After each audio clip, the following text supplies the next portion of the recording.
جی بہت بہت شکریہ سکندر نقوی صاحب، تمام حاضرین کا۔ شاعری پہ تو یہاں پہ بہت ایکسپرٹس بیٹھے ہیں، اور فیض صاحب کی جو شاعری ہے وہ ایم شور جو اتنے سارے ساتھی موجود ہیں وہ فینس بھی ہوں گے۔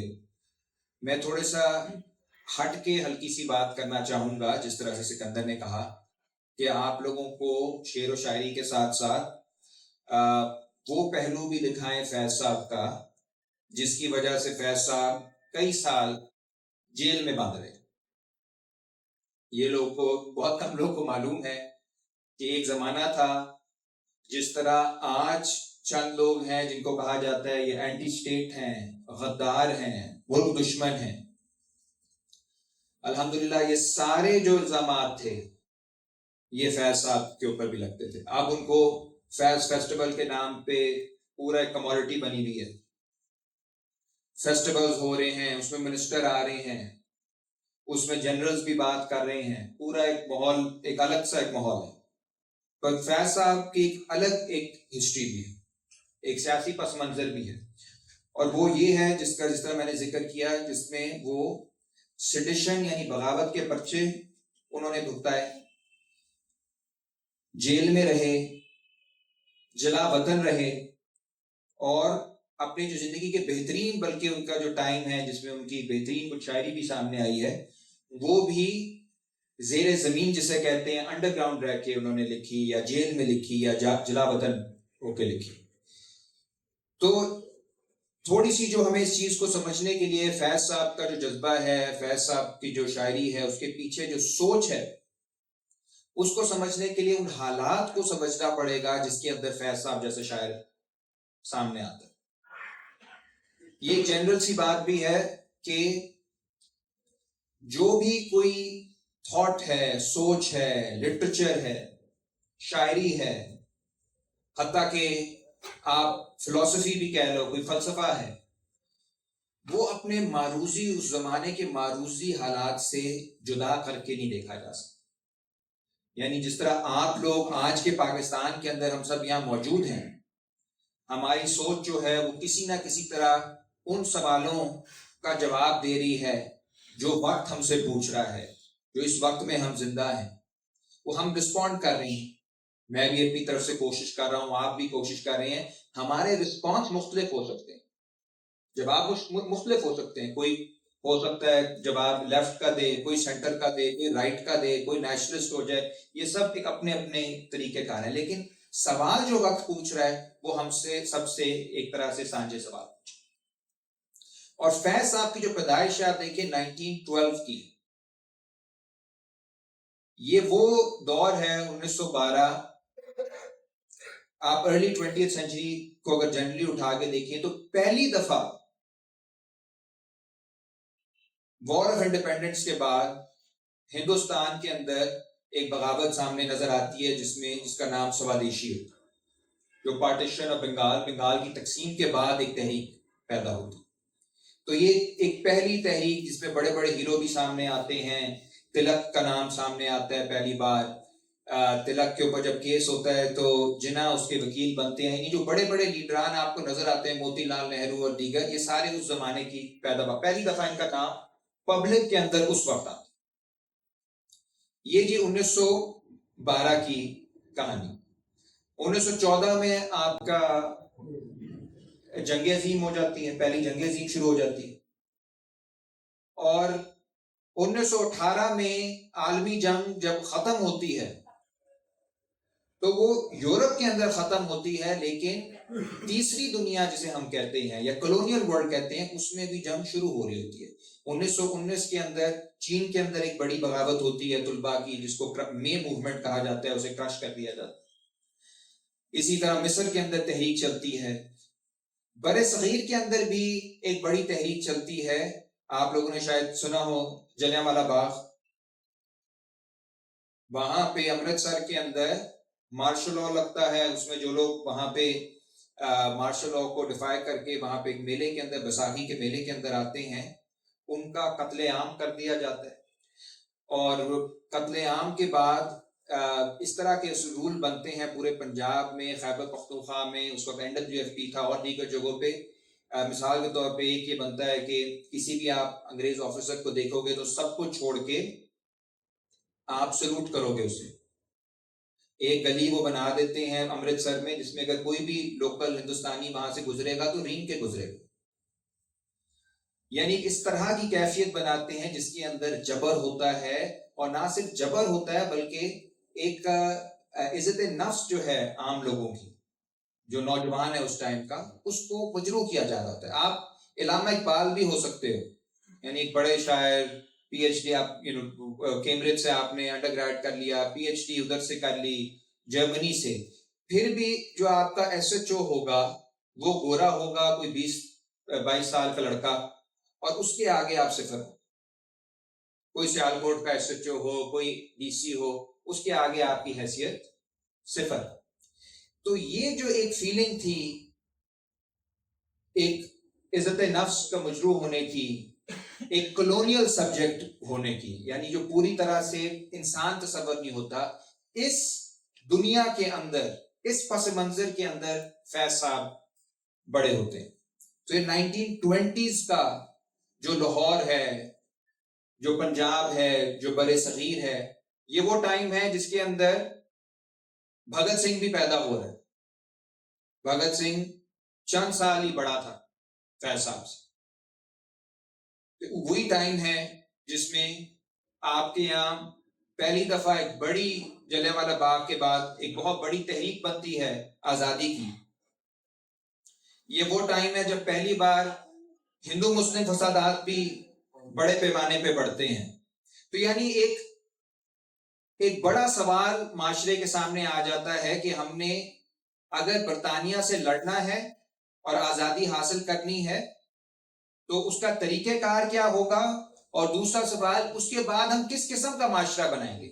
کیونکہ یہ سوال شروع ہو جاتا ہے بھگت سنگھ سے ہی کہ اگر ہم ختم بھی کر دیں گے, برطانیہ کو یہاں سے نکال بھی دیں گے, تو اس کے بعد اگر گوروں کی جگہ کسی اور رنگ کا شخص ہمارے یا کوئی اور زبان بولنے والا ہماری تذلیل کرے گا تو وہ بھی ہمیں بہتر نہیں لگے گا. تو ایک سوال آتا ہے کہ جاگیرداروں کا کیا کرنا ہے, سرمایہ داروں کا کیا کرنا ہے, بیوروکریٹس کا کیا کرنا ہے, اشرافیہ کا کیا کرنا ہے.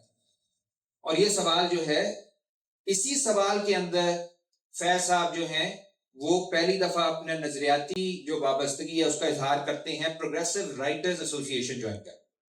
سجاد ظہیر ایک بہت بڑے ہمارے رائٹر ہیں, وہ کمیونسٹ پارٹی آف پاکستان کے بعد میں بانی بھی بنتے ہیں, اور ان کی تحریک کا حصہ فیض صاحب بنتے ہیں جب وہ ابھی بہت ینگ ہوتے ہیں, 23-24 سال کی ایج ہوتی ہے, 35-36 میں وہ پروگریسو, اور پروگریسو رائٹرز موومنٹ کا آپ لوگ لازمی دیکھیے گا, ان کا جو مینیفیسٹو ہے وہ بنیادی طور پر یہ تھا کہ کس طرح سے ہم ادب کو طبقاتی جدوجہد کے اندر ایک ہتھیار بنا سکتے.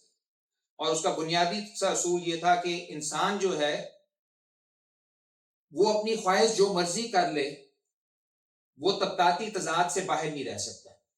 یہ میرے ذہن میں تضاد نہیں ہے, یہ ایک حقیقت میں تضاد ہے, اور اس کی عکاسی کرنا وہ جو آپ کے مفکر ہیں, آپ کے جو فلسفی ہیں, ان کی ذمہ داری. So in a way it was a call to everyone to take a position, یا position. فیض صاحب اس حد تک اس تحریک سے متاثر ہوئے کہ انہوں نے کمیونسٹ پارٹی آف انڈیا بھی جوائن کی,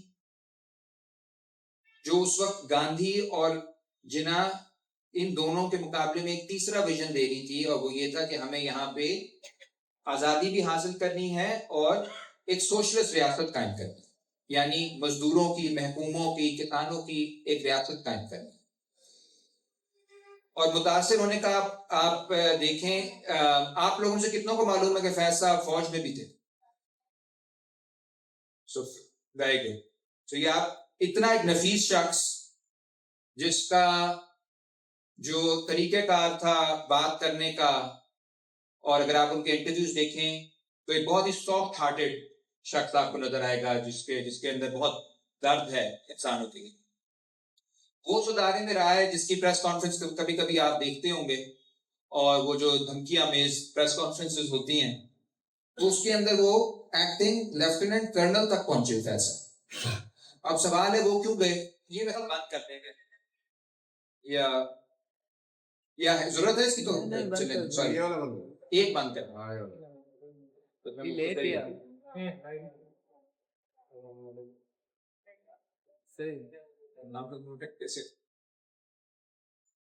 تو اس سارے عرصے میں کیوں گئے فیض صاحب فوج میں؟ کیونکہ اس وقت فیصلہ کیا سوویت یونین سوشلسٹ ریاست تھی ایک، جس کے اوپر جرمنی نے حملہ کیا، اور وہاں سے ایک لائن آئی کہ آپ لوگوں نے اس وقت دفاع کرنا ہے سوویت یونین کا، اور سوویت یونین اور برطانیہ کی آپس میں الائنس بن گئی. یہ دوسری جنگ عظیم کی میں بات کر، دوسری جنگ عظیم میں جرمنی اور روس کی آپس میں لڑائی ہوئی، اور برطانیہ کے ساتھ روس کی ایک الائنس بنی. تو کمیونسٹ پارٹی آف انڈیا نے فیصلہ کیا کہ ہم دفاع کریں گے سوویت یونین کا، اور اس وقت ہم برطانیہ کے ساتھ کچھ عرصے کے لیے مل جائیں گے. تو فیض صاحب کو اس ڈسپلن کے اندر رہتے ہوئے، آپ دیکھیں اس زمانے کا ڈسپلن، کہ انہوں نے کہا ٹھیک ہے میں اس ڈسپلن کے تحت پارٹی کا ساتھ دوں گا، اور فوج میں باقاعدہ بھرتی ہو گئے اور جا کے باقاعدہ لڑے، اور بہت تیزی سے 5-6 سال میں وہ رینکس کے اندر اوپر جا کے lieutenant colonel, acting lieutenant colonel تک گئے. یہ ایک اسپیشل وہ تھا جنگ کے اندر جو انہوں نے سویلینز کو ریکروٹ کیا ہوا تھا، اس کے لیے ایک پوزیشن تھی. اسی کے اندر 47 میں جب بٹوارا ہوتا ہے، جس کو آزادی کہتے ہیں، جس پہ ان کی مشہور نظم بھی ہے، ظاہر ہے بہت سارے لوگوں کے لیے جو کہ چاہتے تھے کہ ایک ایسی ریاست بنے جو عوامی حقوق گارنٹی کرے، جو غریبوں کا تحفظ کرے، جو جاگیرداری ختم کریں، انہوں نے جو حالات دیکھے 47 میں، تو ان کو آئیڈیا ہو گیا کہ اس طرح کی ریاست نہیں بنتی. اور فیض صاحب اور ان کے دوست جو ہیں، خصوصی طور پہ جو ان کے ساتھی سجاد ظہیر وغیرہ، وہ کلکتہ میں ایک کمیونسٹ پارٹی آف انڈیا کا سیشن ہوا 48 میں، انہوں نے فیصلہ کیا کہ ہم 2 پارٹیاں بنائیں گے، اب communist party of India, communist party of Pakistan. وہ سارے جو پروگریسو رائٹر تھے، سجاد ظہیر کا میں ذکر کر چکا ہوں، وہ لیڈر آ گئے پاکستان، اور فیض صاحب ان کے ساتھ کمیونسٹ پارٹی آف پاکستان میں شامل ہو گئے. اور یہ وہ وقت ہے، اس کے اوپر اب بات کرنا بہت مشکل ہے، لیکن یہ وہ وقت ہے جس کے اندر لیاقت علی خان صاحب کے دور میں بہت ہی خوفناک قسم کا کریک ڈاؤن شروع ہو گیا بائیں بازو کی تحریکوں، اسٹوڈنٹس کے اوپر. آپ کے وہاں پہ ہاری کمیٹی بن رہی تھی، اس کے خلاف، جو چھوٹی موٹی ٹریڈ یونین تھی اس کے خلاف ایک باقاعدہ کریک ڈاؤن شروع ہو گیا. اور سجاد ظہیر جتنا عرصہ پاکستان میں رہے وہ انڈر گراؤنڈ. فیض صاحب ان کے ساتھی تھے، وہ ساتھ ساتھ اخبار بھی، پاکستان ٹائمز بھی چلا رہے تھے، اور جتنا پرچار ان حالات میں ہو سکتا تھا وہ کر رہے تھے. لیکن ایک بہت بڑا ایونٹ ہوتا ہے 1951 میں، آپ میں سے کسی نے سنا ہوا ہے پنڈی کنسپیریسی کیس، پنڈی سازش کیس؟ اس کو ایکسلنٹ، جن نے نہیں سنا ضرور یہ دیکھیے گا. جو ہمارا ایک طرح سے فلاسفر کنگ ہے، اس کا نام گوگل ہے، اس پہ آپ کچھ بھی ڈالو وہ آپ کو جواب دے دیتا ہے. راول پنڈی سازش کیس جو ہے وہ بہت اہم اس لیے ہے کیونکہ وہ ایک ایسا موقع تھا جس میں چند جونیئر جنرلز نے یہ پلان بنایا تھا کہ لیاقت علی خان کی حکومت کے خلاف ہم بغاوت کر دیں. اس کی وجہ انہوں نے یہ بتائی تھی کہ کوئی حالات اس طرح کے بن گئے ہیں کہ کوئی ہمارے پاس اب موقع نہیں ہے نہ پبلک میں ایجیٹیٹ کرنے کا. انہوں نے میڈیا پہ بھی پابندی لگا دی ہے، جوڈیشری بھی کنٹرول کر لی ہے، سارے اپوزیشن لیڈروں کو بھی اندر بند کر دیا. اگر اس کا کوئی بھی آپ آج کے حالات سے کریں تو وہ آپ کا قصور ہے، میرا نہیں. میں تو صرف 51 کی بات کر رہا ہوں کہ اس وقت یہ حالات تھے. ایسے میں انہوں نے کہا کہ جب اگر پرامن راستہ آپ روک دو گے تو پھر پرتشدد راستہ بنے گا، وہی واحد راستہ بچے گا. اور اس کے اوپر فیض صاحب کیونکہ فوج کے اندر جنرل اکبر کے ساتھ تھے. جنرل اکبر ایک بہت اہم کیریکٹر ہے ہماری تاریخ میں. جنرل اکبر ناراض تھے لیاقت علی خان سے، اور انہوں نے میٹنگ کے لیے بلایا فیض صاحب کو، سجاد ظہیر کو اور دیگر ساتھیوں کو. اور وہ میٹنگ ہوئی پنڈی میں. اس میٹنگ میں انہوں نے کہا کہ ہم تختہ الٹنا چاہتے ہیں اس حکومت کا. اور اس میٹنگ کا باقاعدہ جو ہمارے پاس اب احوال ہے وہ یہ ہے کہ اس میں کوئی فیصلہ نہیں ہوا، لیکن تمام لوگوں کے خلاف بشمول جنرلز جو جنرل اکبر وغیرہ تھے ان کے خلاف ایک آپریشن ہوا. ان کو گرفتار کیا گیا، سجاد ظہیر کو گرفتار کیا گیا، فیض صاحب کو گرفتار کیا گیا. اس کے 2-3 سال بعد کمیونسٹ پارٹی پاکستان پہ باقاعدہ پابندی لگا دی گئی. جو اسٹوڈنٹ تنظیم تھی ڈیموکریٹک اسٹوڈنٹ فیڈریشن، اس پہ پابندی لگا دی گئی، ٹریڈ یونین پہ پابندی لگا دی گئی، اور پاکستان نے سیٹو سینٹو کے نام سے 2 امریکی نواز جو دفاعی پیکٹ تھے ان میں بھی شمولیت حاصل کر کے کھلے عام ڈکلیئر کر دیا کہ ہم یہاں پہ امریکہ کے لیے کرائے کی ریاست کا کردار ادا کریں گے. اور اس فیصلے کا پورے پاکستان کو ظاہر ہے بہت افیکٹ ہوا، لیکن فیض صاحب کو یہ افیکٹ ہوا کہ فیض صاحب اس کی وجہ سے کئی سال جیل میں رہنے پہ مجبور ہوئے، اور یہ بہت سخت جیل تھا. ان کی بیٹی کے بہت زیادہ انٹرویوز ہیں اس کے اوپر، سلیمہ ہاشمی صاحبہ کے، وہ آپ کبھی دیکھیے. ان کی جو وائف تھیں ایلس، انہوں نے بھی بہت زیادہ اس کے اوپر انٹرویوز دیے ہیں کہ وہ کیا حالات تھے، کبھی حیدرآباد میں، کبھی کہیں، اور ایک بہت مشکل حالات سے وہ گزرے. ایک اور میں فیکٹ کر کے پھر میں کنکلوژن کی طرف جاؤں گا کہ اس کے بعد فیض صاحب جب وہاں سے نکلتے ہیں تو ان کو سوویت یونین لینن پیس پرائز سے نوازا. نوبل پرائز کی بات کرتا ہے.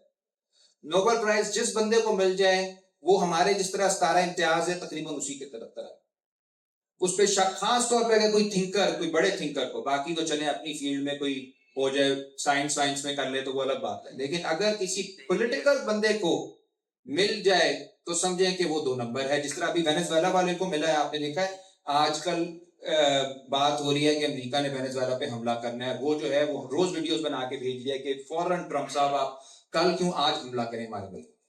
تو وہ ایک آپ سمجھ لیں اس ساری کنسپریسی کا ایک حصہ ہے.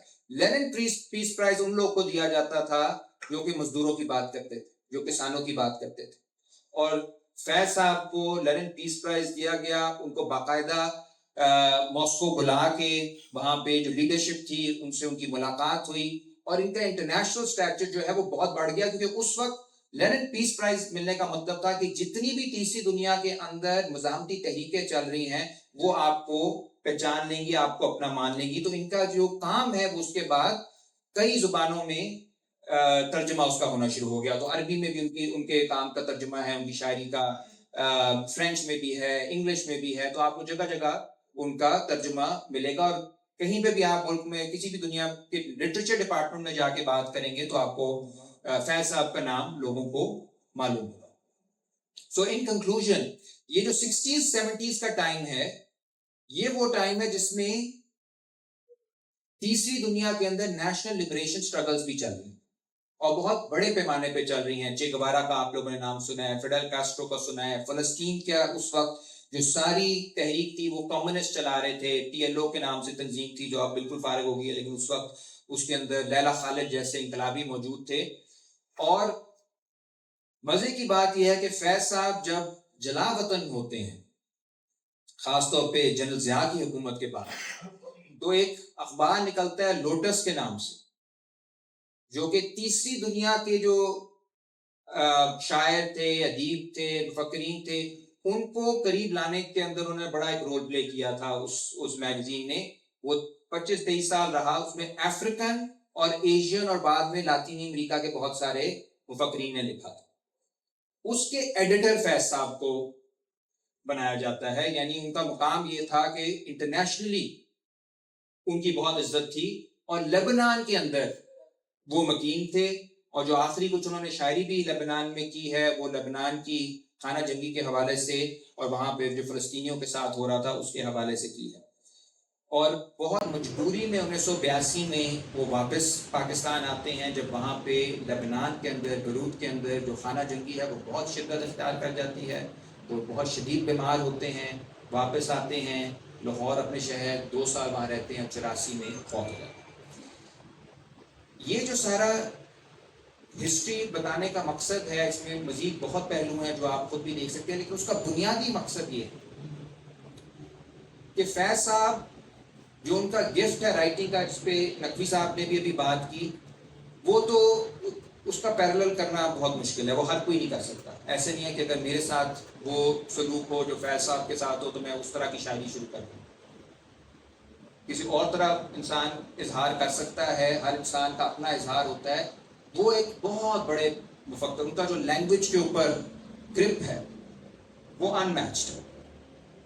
لیکن جس چیز کا وہ اظہار کر رہے ہیں، چاہے مجھ سے پہلی سی محبت میرے محبوب نمان جس پہ ابھی بات ہوئی، یا آپ ان کی پورا کارپس اٹھا کے دیکھ لیں، وہ ایکسپریشن ہے اپنے حالات کا.